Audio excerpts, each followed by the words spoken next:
Ok, alors nous sommes arrivés à la cinquième Mishnah du Pirkei Avot, cinquième Mishnah Perek Rishon, le premier Perek. Yosef ben Yochanan, Ish Yerushalayim Omer. Yosef ben Yochanan, on a expliqué que Yosef ben Yochanan faisait partie des Zugot, des couples de l'époque, des Chachamim. Et le premier, qui était Yosef ben Yoézer, était donc le prince d'Israël, le Nassi d'Israël. Et le second, là on va voir tout de suite donc le second. Le second était le Dayan, était le juge d'Israël. Donc le juge d'Israël nous a dit la chose suivante dans la Mishnah. Yosef, il s'appelait donc Yosef ben Yohanan. Ish Yerushalayim, homme de Yerushalayim, il habitait à Yerushalayim. Omer, il nous dit la chose suivante. D'abord, je vous traduis, je vous lis, après on va développer un petit peu la Mishnah rapidement. Yi betecha patoir lirvacha. Que ta maison soit ouverte avec largesse, c'est-à-dire avec les portes ouvertes. Veyu aniim bene betecha. Que les pauvres de ta maison, que les pauvres soient les enfants de ta maison. Val tarbesira imaisha. Ne pas trop parler avec la femme. Beishto amrou. Ils ont dit avec ta propre femme. Kalba homer a plus forte raison avec la femme d'un autre. Mikan amrou chachamim. De là on déduit nos chachamim. De là on dit nos chachamim. Kol amar besicha imaisha. Tout homme qui parle trop avec la femme. Gorem ra'al et atzmo. Il entraîne sur lui le mal. Au botel midivre Torah. Au botel midivre Torah. Il annule les paroles de Torah, donc l'étude. En attendant, il annule l'étude, parce qu'il n'étudie pas, il est en train de parler. Vesofo yoresh geinam, et sa fin sera le geinam. Voilà ce que nous dit la Mishnah, voilà ce que nous dit le Chacham. Alors, le geinam, c'est l'enfer.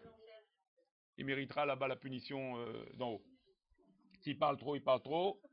Cette perte de temps-là va être pour lui sa punition. Alors, on va essayer de développer. Qu'est-ce que ça veut dire Ibetera patoir livacha, donc que ta maison soit large, soit ouverte avec largesse, c'est-à-dire, pourquoi afin d'accueillir les pauvres.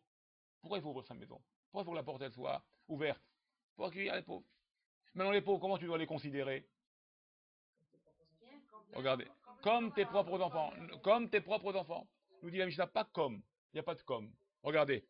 Il n'y a pas dit ke bene betera. On n'a pas dit comme tes enfants. On n'a pas dit, tu ne dois pas considérer les pauvres comme tes enfants. Regardez bien les mots. On a dit, Yuaniim, que les pauvres soient bene betera, les enfants de ta maison. C'était mes enfants, les pauvres. Les pauvres, c'est tes enfants, tu dois t'occuper d'eux. C'est pas comme tes enfants.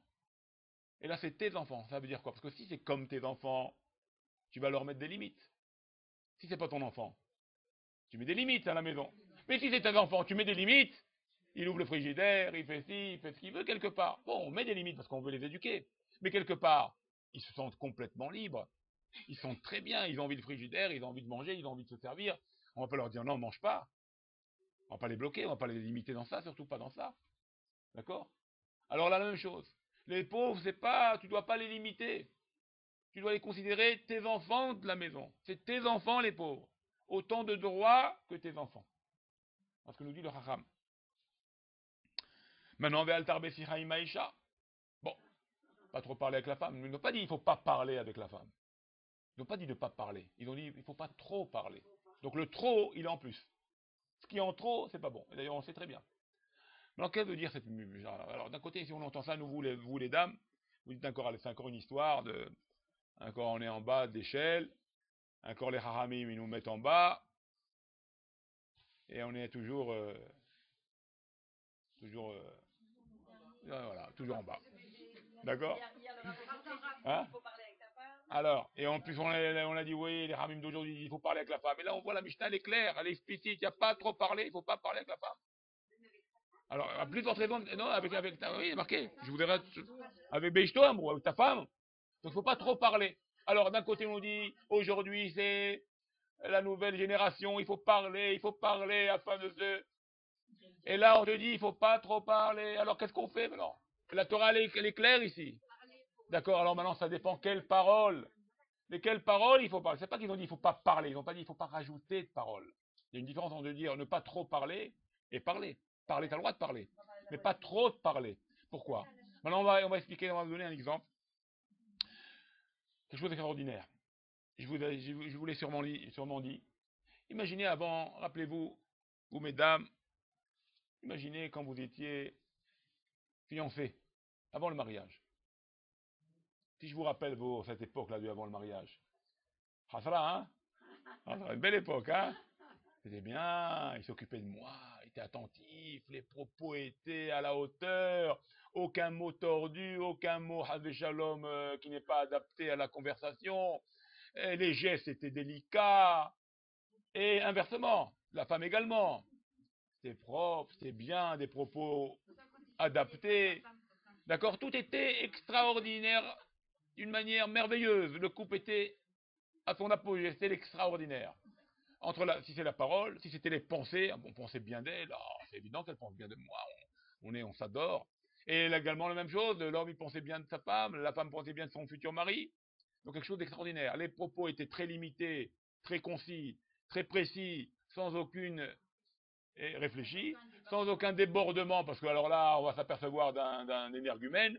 Donc il fallait, bon, Hachem, pas de problème, faire attention. D'accord? Les gestes, j'en parle pas, les gestes. D'accord? On ouvrait la porte, pour qu'elle rentre la première dans la voiture, maintenant. D'accord? Alors, donc avant le mariage, on s'aperçoit que c'était l'idéal. À la fois nos propos, notre dialogue avec le futur mari, à la fois nos gestes, à la fois notre discussion, nos pensées étaient au top, et ce qu'on appelle l'idéal d'un couple. Eh ben les Rami nous disent la chose suivante. Qu'est-ce qui se passe maintenant? On passe sous la choupa,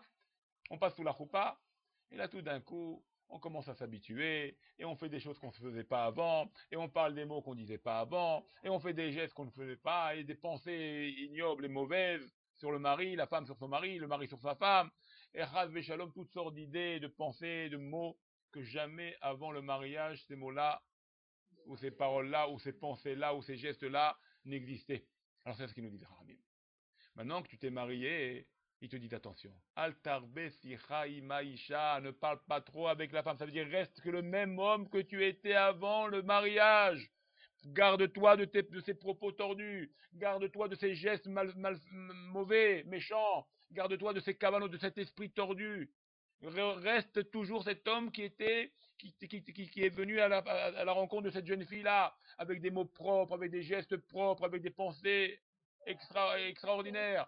Et c'est ça qu'ils nous disent. Alors, altar, et pourquoi? Parce que si tu vas rajouter ces mots qu'il ne faut pas dire, donc altarbé, ces mots-là en trop, il ne faut pas les dire.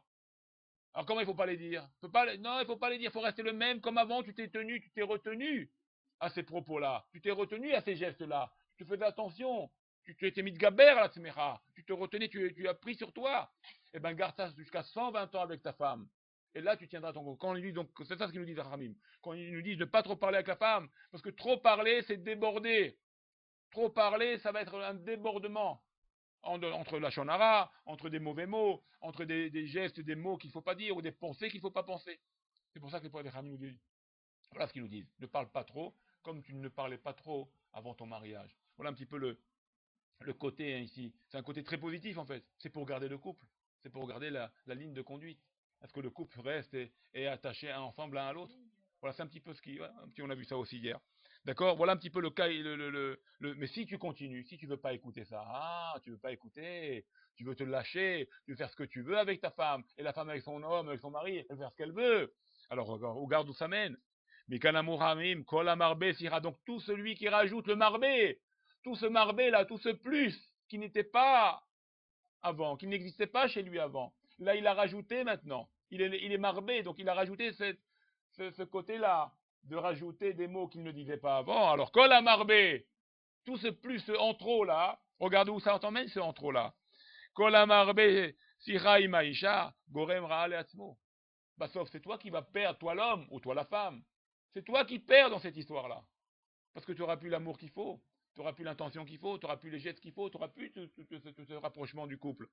Ça va entraîner la haine, la séparation.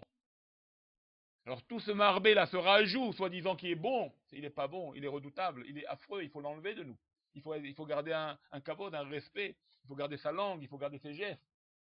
Et là, quand tu fais attention à ça, tu auras le bien. Tu ne fais pas attention à ça, ça t'emmène à ce que la Mishnah conclut, quand la marbe sira imaisha, gorem ra il entraîne sur lui le mal, donc parce que c'est lui qui perdra à la fin, ou c'est elle qui perdra à la fin, parce qu'elle perdra un bon mari, ou il perdra une gentille femme.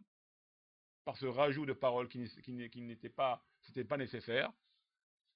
Ou mevatel, dit Bédivré Torah, bien sûr. Alors automatiquement, toute cette dispute, maintenant tu es dans les procès, tu es dans les histoires, où est ton étude? Tu peux te concentrer maintenant, tu peux étudier un dab de Gemara, tu peux étudier un livre. Quel livre maintenant? Quelle étude je peux faire? Maintenant je suis pris dans mes problèmes.